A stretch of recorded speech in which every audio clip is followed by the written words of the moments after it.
চায়ের দোকানে বন্ধুদের সঙ্গে আড্ডার মাঝেই মাটিতে লুটিয়ে পড়েন তরুণ অভিনেতা শাহবাজ সানি। এরপর সবকিছু যেন থমকে যায়।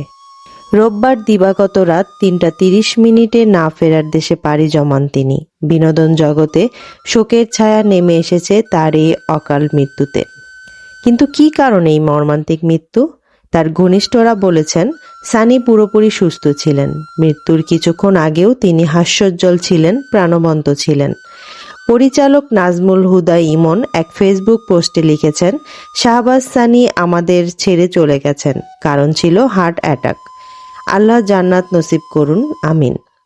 জানা গেছে রাত 11টার দিকে বন্ধুদের সঙ্গে চায়ের দোকানে আড্ডা দিচ্ছিলেন সানি। হঠাৎ অসুস্থ হয়ে পড়ে যান তিনি। মাত্র 10 মিনিটের মধ্যেই মেসিভ হার্ট অ্যাটাক।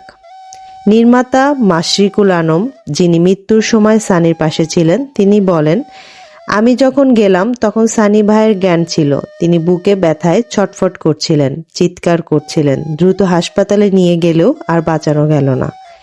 কয়েকদিন ধরেই সানি বুকে ব্যথায় ভুগছিলেন। তবে তিনি ভেবেছিলেন এটা হয়তো সাধারণ গ্যাস্ট্রিকের সমস্যা, কিন্তু আসলে হয়তো সেটাই ছিল মাইনর হার্ট অ্যাটাকের লক্ষণ।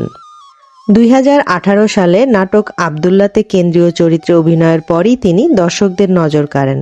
তার অভিনীত জনপ্রিয় নাটকের মধ্যে আছে চরের মাস্টার, বিফলে মূল্য ফেরত, ট্রাভেল শো, মহব্বত, নোয়াখাইল্লা। অল্প সময়ের মধ্যেই দর্শকদের হৃদয়ে জায়গা করে নিয়েছিলেন তিনি। আজ তিনি নেই, কিন্তু তার কাজ, তার হাসি, তার স্মৃতি চিরদিনের জন্য রয়ে যাবে।